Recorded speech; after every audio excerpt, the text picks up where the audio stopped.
Bienvenue sur la chaîne Happy Mining, bienvenue dans cette nouvelle vidéo post-merge Ethereum. On a pris un petit peu le temps pour voir qu'est-ce qui se passe, l'évolution. Avant de faire une vidéo un petit peu bilan, on va faire un petit peu un bilan de la situation actuelle 3 semaines après le merge Ethereum. On va regarder les rentabilités actuelles. Est-ce que c'est toujours intéressant ou pas de faire du minage avec des cartes graphiques? On va regarder aussi comment ça se passe du côté du minage ASIC avec les ASIC ETH, ETC et aussi les ASIC Bitcoin, etc. On va se poser la question dans un second temps, quelles sont les différentes stratégies qu'on peut faire. Arrêter de miner, continuer, vendre son matériel, faire des ajustements au niveau de ses rigs, faire du photovoltaïque, etc. Donc on va discuter de tout ça dans les possibilités d'action à faire maintenant.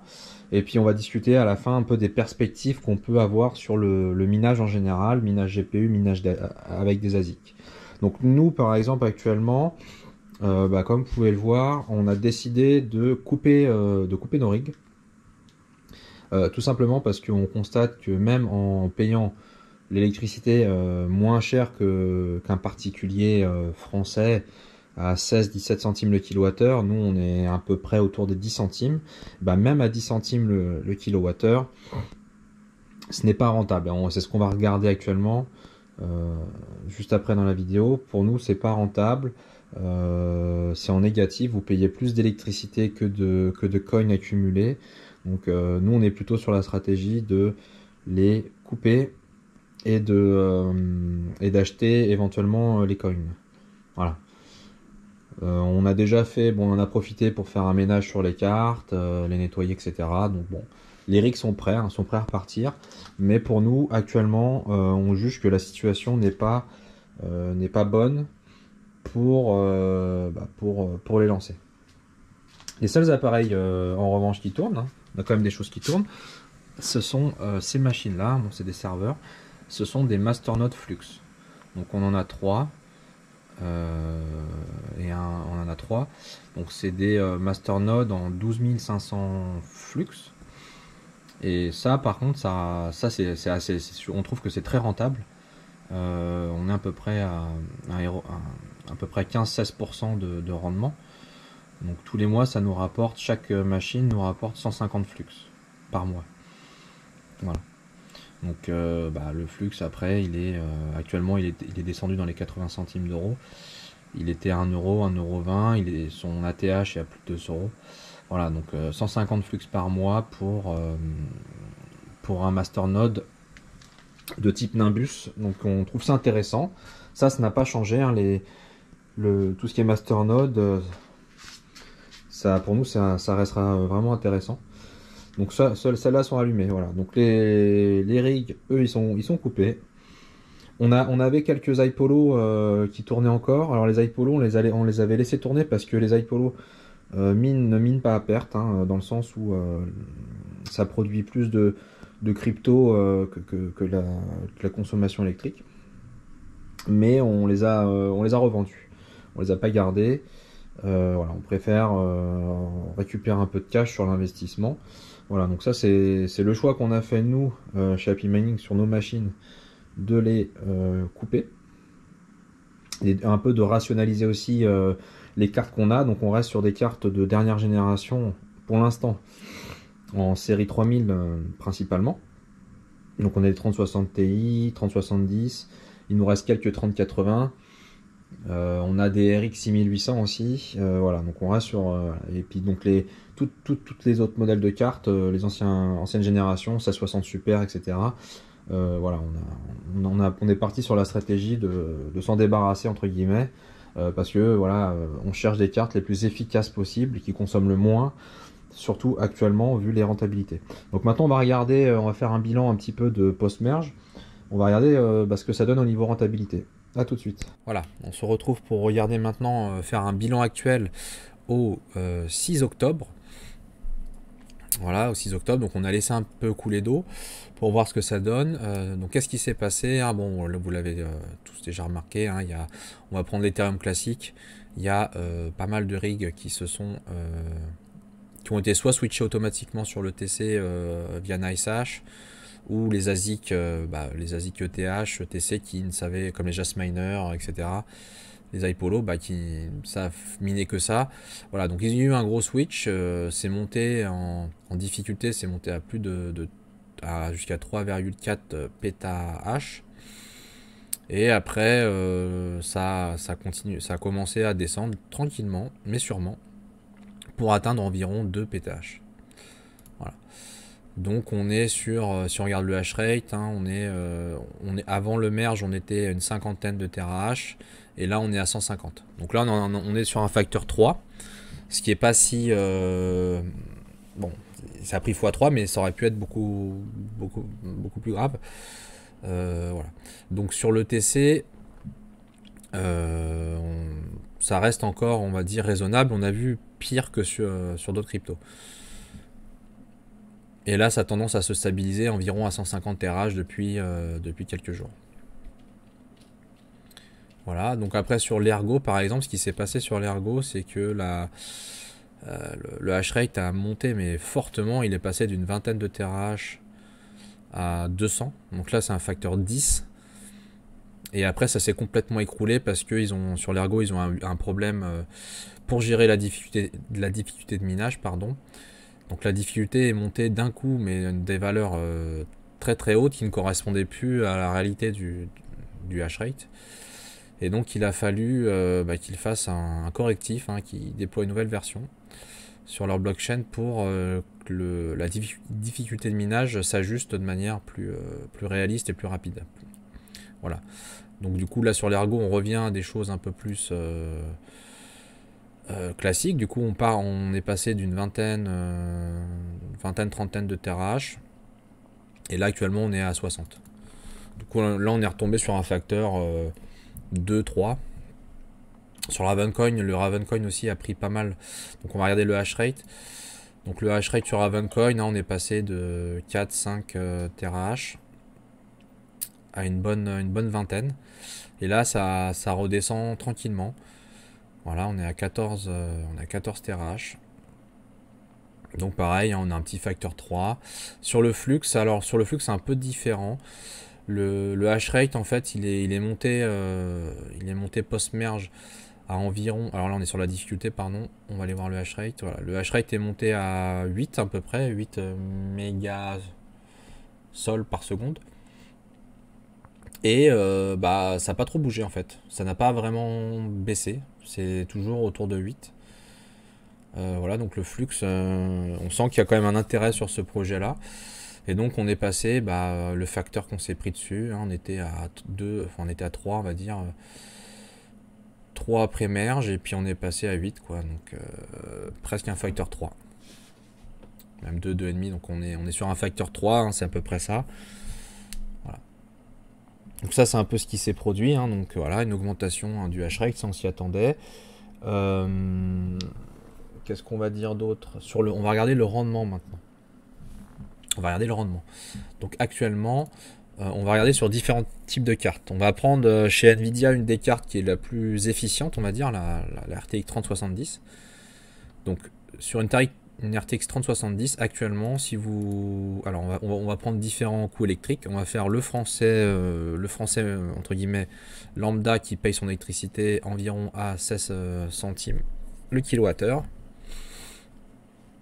Actuellement, en termes de profit, on peut voir que c'est négatif. Donc ça veut dire que vous dépensez plus d'électricité que ce que vous obtenez en crypto, en valeur en euros. Et voilà. Donc c'est pour ça que nous on se considère à peu près plutôt à 10 centimes. Et vous allez voir, même à 10 centimes, c'est pas beaucoup mieux. Il y a quasiment, il y a tout qui est en négatif. Le premier résultat, c'est la pool NiceHash, qui est pas forcément représentative et à jour, hein, sur les statistiques. Donc si on regarde, si on ignore les trucs NiceHash, voilà, on est en négatif et le mieux qu'on pourrait avoir sur une 3070 par jour, on est à moins 5 centimes. Voilà. Donc clairement c'est en négatif. Même à 10 centimes le kilowattheure. Et donc le point d'équilibre c'est à peu près à 8 centimes. 7-8 centimes. Donc là, 8 centimes, on va obtenir, voilà, on va commencer à avoir quelques cryptos neutres ou légèrement positifs. Donc pour arriver à 8 centimes le kilowattheure, il faut déjà quand même ne pas habiter en France ou travailler chez EDF. Voilà. Donc, et le ROI, bon, ça c'est positif, on va dire qu'on vous payez moins d'électricité quand même que de crypto miné, mais en ROI, on est sur des périodes de presque 10 ans, quoi. Donc le minage, est-ce que le minage sur carte graphique est mort? Non, il n'est pas mort, hein. On voit de toute façon au niveau des hash rate, il y a encore du monde. Est-ce que c'est rentable? Bah, c'est comme tout, hein, ça dépend pour qui, mais là actuellement c'est tellement tendu. Et puis il y a le contexte aussi, hein, on est en bear market, au niveau même politique, économique, tout est dans le rouge, la bourse est dans le rouge, les cryptos ont perdu 80-90% de leur valeur actuellement, donc forcément ça n'aide pas non plus. On a fait des petits chiffres, alors on peut pas mettre 0 d'électricité pour voir, donc on va mettre 0,01, donc quelqu'un qui paye on va dire quasiment rien.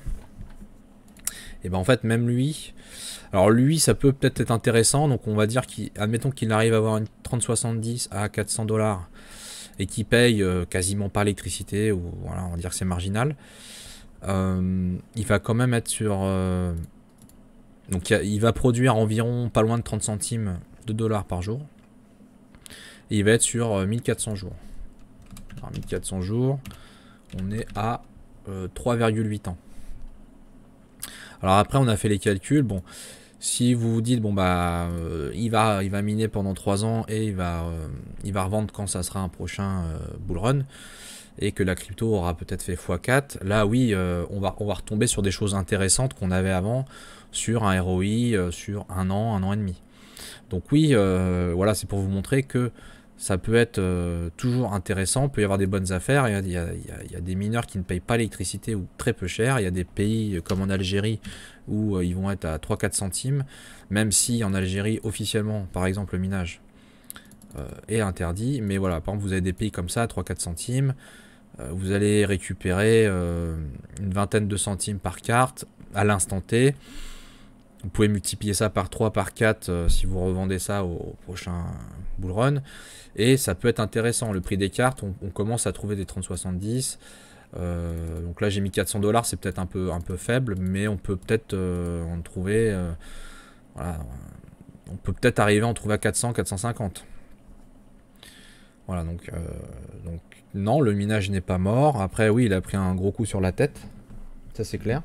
Et bah, c'est plutôt qui peut encore miner, quoi. Et donc c'est sûr que si vous payez encore l'électricité au tarif normal en France à 16-17 centimes, voire pire, clairement là c'est pas bon, quoi.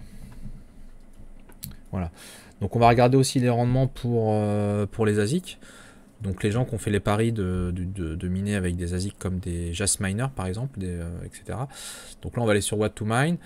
On va prendre, nous on a eu des iPolo, on en a fait le test sur la chaîne, des iPolo 300 MHz, donc bon, dans les faits ils sont à 310, ils consomment 240 watts. Voilà, donc on va faire avec un coût à 16 centimes, donc on va dire le français moyen. Et donc sur ces machines là, actuellement on n'est pas en négatif, mais bon c'est pas glorieux non plus, hein, mais voilà, on arrive à avoir sur le TC un rendement qui est très légèrement positif. À 16 centimes.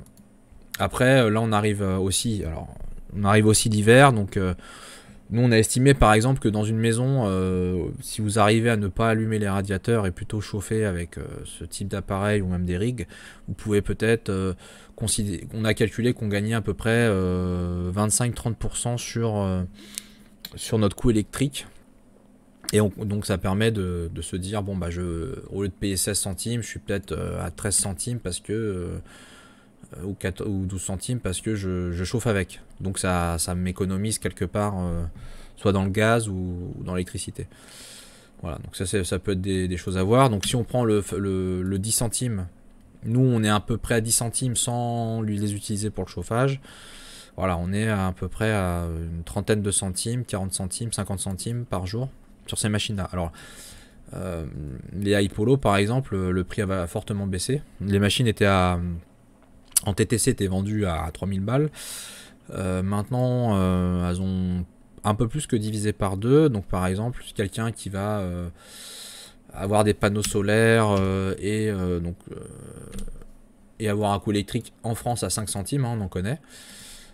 Lui va être par exemple à il peut arriver à alors il y a aussi du dual mining, hein, ETC ZIL, où ça permet de gratter une quinzaine, vingtaine de pourcents de rendement en plus.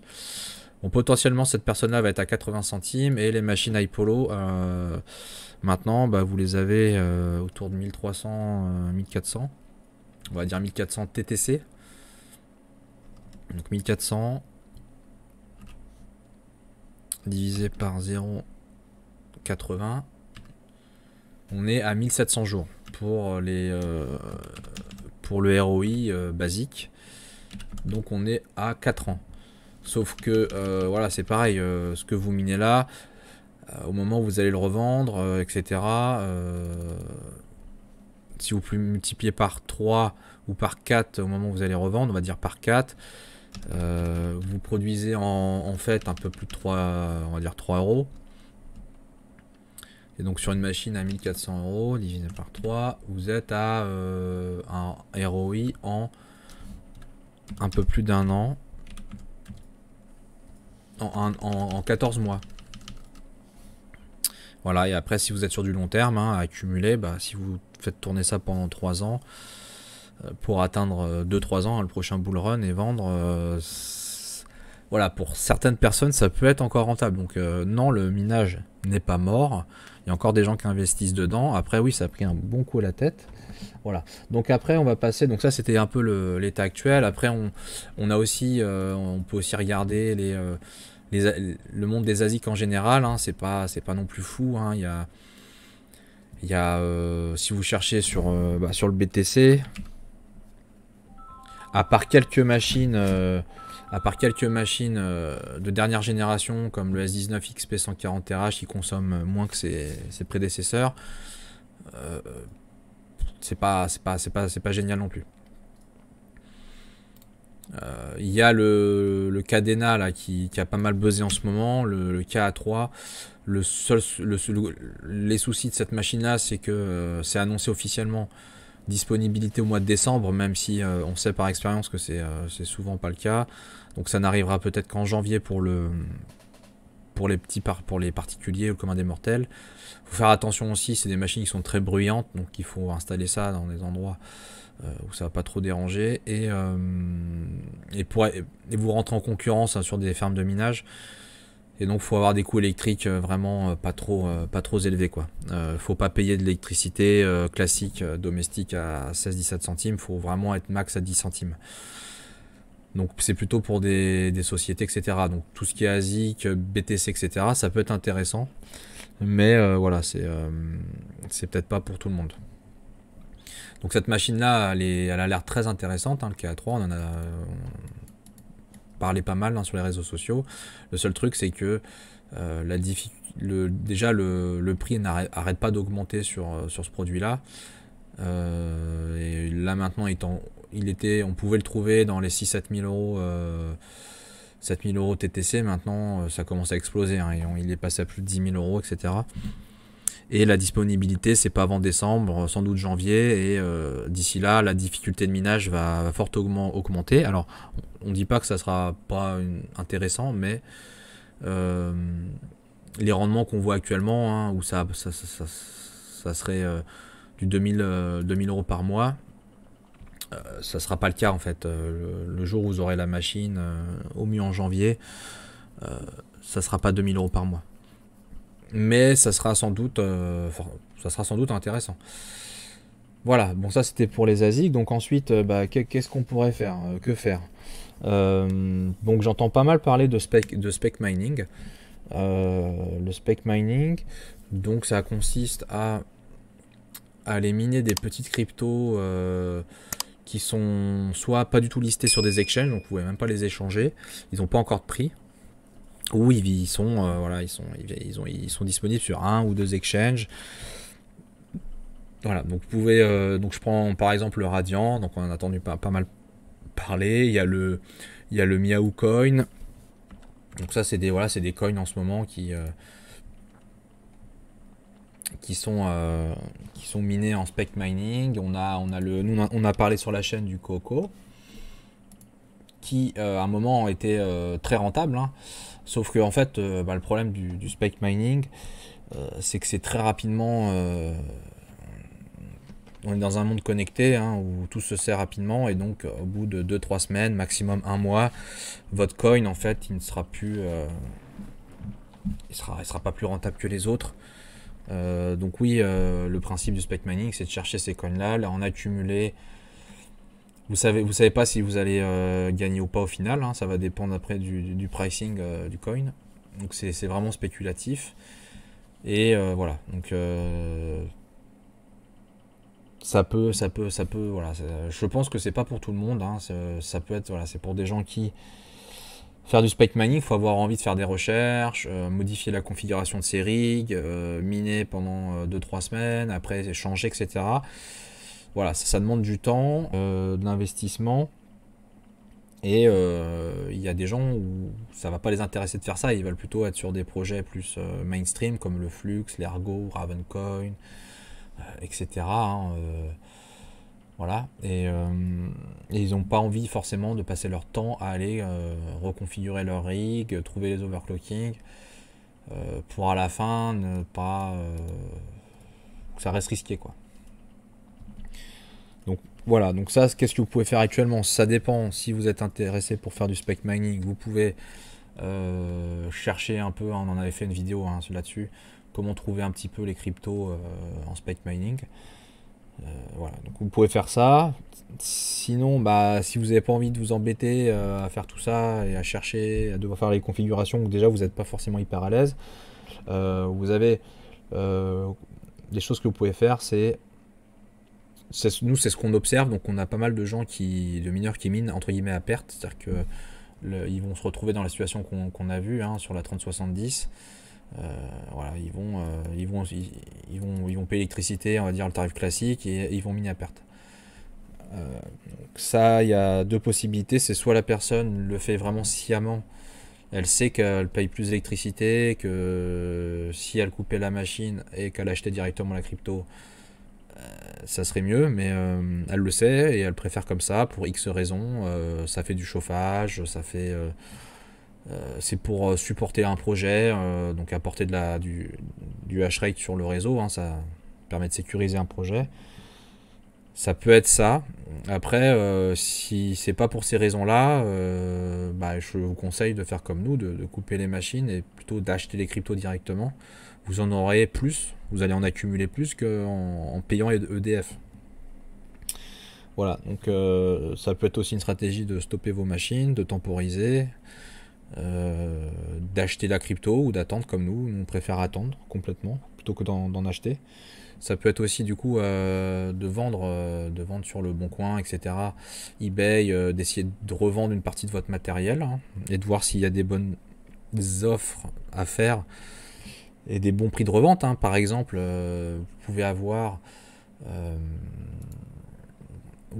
par exemple une carte qui a miné pendant 1 an, 2 ans, et en fait au final vous avez déjà eu un ROI dessus, où vous êtes à moitié du ROI par exemple, et si plus le prix de revente, au final vous allez être neutre ou positif, et sans avoir de perte. Donc ça peut être aussi une stratégie de revendre une partie du matériel, soit pour récupérer du cash, et après avec ça, soit vous pouvez encore investir dans le minage, dans le mining. Ça peut être passer sur de l'ASIC, si vous trouvez que c'est plus intéressant. Ça peut être acheter des cartes graphiques de dernière génération plus efficientes. Ça peut être de faire du masternode, donc on en a parlé, hein, donc de racheter de la crypto et de faire du proof of stake. comme sur le projet Flux. Donc on est sur, si on va voir sur Flux, les rendements. Alors où est-ce qu'on voit ça ici? Voilà. Vous pouvez décider de... oh, ils ont changé leur visuel. Ah, ils n'ont pas mis les prix. D'accord, bon, ils mettent plus les prix. Ils mettent plus les... Donc vous avez 3 types de masternode flux. Vous pouvez récupérer de la liquidité, acquérir des flux. En ce moment, on est en bear market encore, pour un petit moment. Vous pouvez acquérir des cryptos pas trop chers. Donc vous pouvez vous monter des masternodes en 1000 flux, 12 500 flux, voire 40 000 flux si vous êtes chaud. Voilà, et puis là, ça vous indique combien vous allez accumuler de flux par mois. Donc nous, quand on vous a dit environ 150 flux pour les Nimbus, c'est dans le détail 91 flux, normal flux, et 64 flux token. C'est les parallèles assets. Donc on est à peu près à 150 flux. Voilà, donc c'est des choses où vous pouvez aussi réfléchir, quoi. Ou alors vous pouvez investir dans la DeFi, dans des pools de liquidité, etc. Avec cet argent-là. Vous pouvez aussi vous dire que vous voulez passer plutôt sur du minage ASIC, du minage plus traditionnel, plus sûr comme le minage Bitcoin. Alors là-dessus, vous pouvez essayer de partir là-dessus, mais faites bien les calculs. Il faut tout ce qui est ASIC, les ASIC, hein, c'est des machines qui sont toutes à... l'ASIC Bitcoin, on est à 3000 watts à peu près, donc il faut quand même de la puissance hein, sur son compteur électrique. Il faut, vous êtes en concurrence avec des grosses fermes de minage. C'est possible d'investir là-dedans, mais il faut avoir des coûts électriques raisonnables. Hein. Je pense qu'il ne faut pas dépasser 10 centimes le kilowatt. Voilà, donc vous voyez ça. Après, ce que vous pouvez faire aussi, c'est revendre une partie de votre matériel pour investir dans du photovoltaïque, par exemple. On en a parlé un petit peu au début. Ça va être... voilà, hein. Bon, je prends un exemple avec une vidéo. Hein. Vous pouvez très bien installer des panneaux solaires. Le coût des panneaux solaires a beaucoup baissé hein, ces dernières années. EDF rachète aussi les kilowattheures produits hein, à 10 centimes le kilowatt. Voilà, donc ça peut être une stratégie aussi pour abaisser vos coûts. Nous, c'est sur la maison, on va installer des panneaux solaires en 6 kW. Après, voilà, avec le partenaire qu'on a, on en parlera, puisqu'on va faire des projets avec eux très intéressants. Avec des fermes de minage, avec du photovoltaïque et récupération de chaleur, donc ça s'appelle Mining Heat Power. Ou voilà, comment lier un peu le proof of work, le minage avec du photovoltaïque, de la récupération de chaleur, etc. Donc il y a des solutions comme ça que vous pouvez explorer sur le solaire. Voilà. Donc ça c'était un peu des pistes pour vous aiguiller ce que vous pouvez faire actuellement. Ensuite, alors petit aparté, donc c'était pour vous montrer, on a oublié de le faire. Donc on avait pris les 3070 pour montrer les revenus. C'est pour vous montrer. Hein. Si vous avez des cartes d'ancienne génération, hein, alors après vous avez peut-être les cartes, vous les avez peut-être remboursées. Vous avez peut-être déjà fait un ROI dessus, mais c'est pour montrer la génération 2070 en termes de profit. Donc là on est resté à 10 centimes le kilowattheure. On est encore plus dans le négatif, quoi. On a du moins 12 centimes, moins 13 centimes. Si on va sur des 1660 super, ça va être encore pire. Et actuellement pour nous les cartes les plus efficientes, finalement c'est chez AMD. Il y a la série des 6800 qui s'en sort pas trop mal, hein, vous pouvez voir. Donc à 10 centimes, hein, 10 centimes le kilowattheure, faut déjà les avoir. On a du neutre, quoi, du légèrement et des très faibles pertes de moins 2 centimes sur le Caspa, sur le Neoxa, etc. Donc il y a certaines cartes graphiques qui s'en sortent le mieux, et c'est ça dans les stratégies que faire, c'est d'essayer de rationaliser peut-être aussi vos cartes, de ne garder que des cartes les plus efficaces. Voilà. Donc l'avenir, l'avenir du mining. Alors l'avenir du mining, qu'est-ce qu'on en pense nous? On pense que on pense qu'on est vraiment au creux. On est au pire moment. Hein, les cryptos sont très basses. Les difficultés de minage sont encore élevées hein, sur les différentes cryptos, on l'a vu, hein, ça fait des fois 3 fois 4. On pense qu'il va se passer encore, il va encore se passer des changements au niveau hash rate, que le minage sur GPU ne peut que revenir au positif, hein, parce que c'est un jeu d'équilibre. Le prix des machines aussi baisse fortement. Et donc je pense qu'on va revenir prochainement, mais bon, c'est pas instantané. On va revenir prochainement à des valeurs, donc si je reviens sur What2Mine, à des valeurs un peu plus positives. Donc je vais prendre par exemple la 6800, hop. Voilà, donc je pense qu'à terme, là actuellement, on l'a vu, c'est à peu près 6, 7 centimes, 8 centimes kWh pour être à des choses légèrement positives. Mais après, c'est pas non plus génial au niveau du retour sur investissement. On pense que ça va remonter de plus en plus, hein, que des personnes qui ont 10 centimes, 11, 12 centimes vont pouvoir redevenir rentables. Voilà, il y a les GPU Intel qui vont sortir, hein, alors ça va pas changer toute la donne, mais bon, ils ont l'air d'être moins chers. À puissance égale, mais il faudra voir en termes de minage ce que ça donne. Il y a des pistes voilà, comme le solaire, donc en France. Voilà, si vous êtes en France, on pense que le minage GPU ne sera pas viable à terme si vous payez pas l'électricité moins cher que l'électricité classique, hein. À 16-17 centimes, ça risque d'augmenter même l'année prochaine encore. Donc on pense que l'avenir en France, il y en a un, c'est le photovoltaïque ou tout ce qui est énergie renouvelable. Donc ça serait peut-être d'investir là-dedans, nous c'est ce qu'on va faire. Voilà, donc le solaire. Sinon pour nous il y aura voilà, sinon faut trouver des endroits pour mettre vos machines. Donc il y a des fermes de minage, mais il n'y en a pas beaucoup qui proposent du minage, d'installer des minages de cartes graphiques. Nous, on a en projet de le faire en Europe, de proposer des tarifs à 11-12 centimes pour pouvoir continuer à miner avec des cartes graphiques sans que ça soit installé dans des pays comme le Kazakhstan, etc., où il y a des grosses problématiques de logistique, de sécurité, etc. Voilà, donc ça peut être des pistes aussi, hein, donc de trouver des grosses installations pour installer ces machines. Voilà. Après, il y a le minage, comme on l'a dit, on a parlé ASIC, donc avec des mineurs comme le KA3 sur le Cadena. Vous pouvez aussi miner du Litecoin, du Dogecoin, etc. Donc ça peut être intéressant. Alors le minage ASIC, c'est un peu plus particulier, hein, c'est des machines qui peuvent faire du bruit, qui consomment beaucoup. Donc c'est pareil, il faut faire attention à ces contraintes-là. On pense que le minage Bitcoin sera toujours une base sûre, mais vous pouvez pas mettre ça dans votre maison quoi, et payer 16-17 centimes le kilowattheure.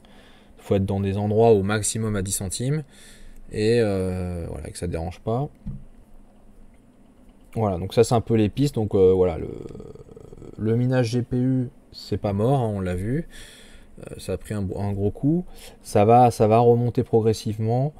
Voilà. Après, c'est toujours là la contrainte du coût électrique va être de plus en plus forte. Donc, peut-être d'explorer le photovoltaïque, ça peut être intéressant en France. Ou alors, il faut trouver voilà, des fermes, des endroits pour installer ces GPU